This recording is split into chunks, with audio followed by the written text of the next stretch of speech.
Welcome to another episode of our series on understanding Indian airmails one cover at a time in short 5-minute videos. This time we are going to look at underpaid airmails and see what an underpaid airmail cover looks like and what it has to tell us.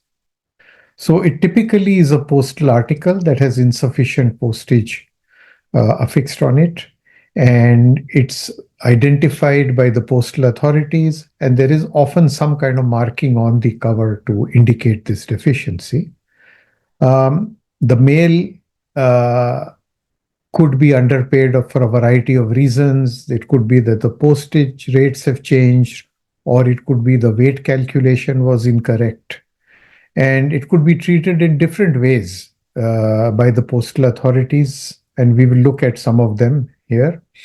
One is it could be returned to the sender to make good the deficiency, asking him to affix more stamps and repost it. Or it could be marked as taxed, to be taxed, and delivered to the recipient with a postage due mark and a label, requiring him to pay the deficiency upon receipt and with penalty if applicable.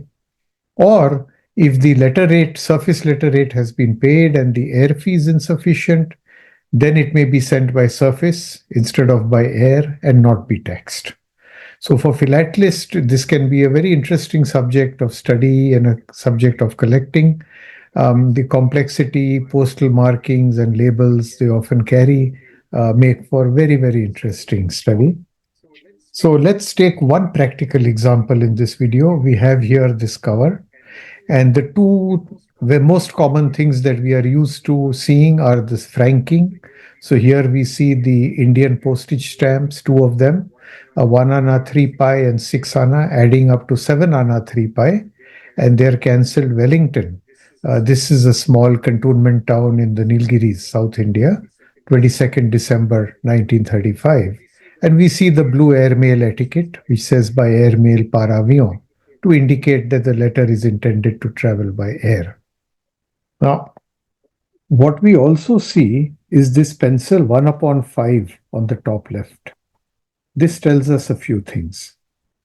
The first thing for us to know is that the prevailing airmail rate to England at that time was 7 anna 6 pi or 7.5 anna for the first half ounce. This letter is franked 7 anna 3 pi, so it's understamped by 3 pi. The 1 in the 1/5 indicates that the letter was within the first weight stage of up to half an ounce, and the 5 indicates the postal deficiency in centimes. 100 centimes equals to 1 gold franc, which was the UPU unit of measurement of value and was used for calculation of postage dues between different countries. So what this is telling us is that the letter is in the first wage stage and it is underpaid by 5 centimes. Next, we need to understand how the 5 centimes is calculated. For this, we need to take the 3 pi deficiency and first double it to cover the penalty for understamping. And we come up with 6 pi. The ordinary surface rate from India was 2 anna 6 pi, and the equivalent UPU rate was 25 centimes. 6 pi deficiency as a fraction of 2 anna 6 pi is 1/5. And similarly, for the 25 centime base rate, 1/5 is equal to 5 centimes. That's how the 5 was calculated.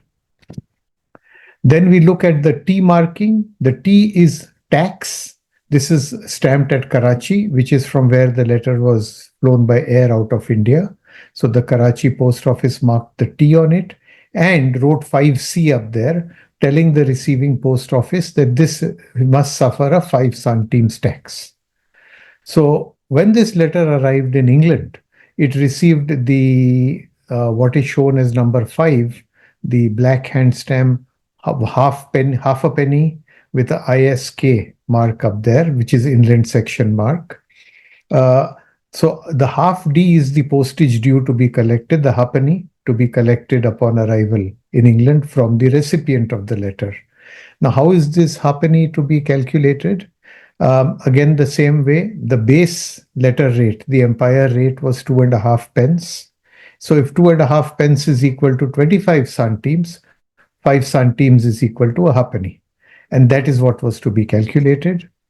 And finally, we see the green label on the bottom, which is a postage due uh, halfpenny label applied in England and cancelled by the delivery post office.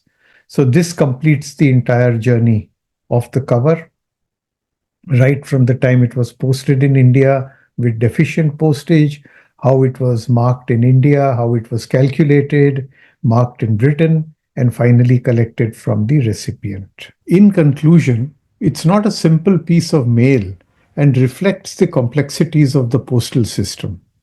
Very important to understand what the accurate postage rate is. This is not a standard formula for calculating underpaid postage that has continued forever. From time to time, the UPU rules changed. The Indian Post Office rules changed. The methods of marking and the methods of calculating postage dues also changed. It's a very interesting subject to go deeper and deeper into.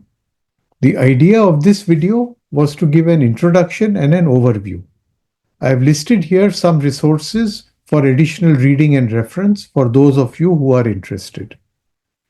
I hope you've enjoyed this short video, and any feedback and suggestions are always welcome. Please also email me with any questions you have. Thank you.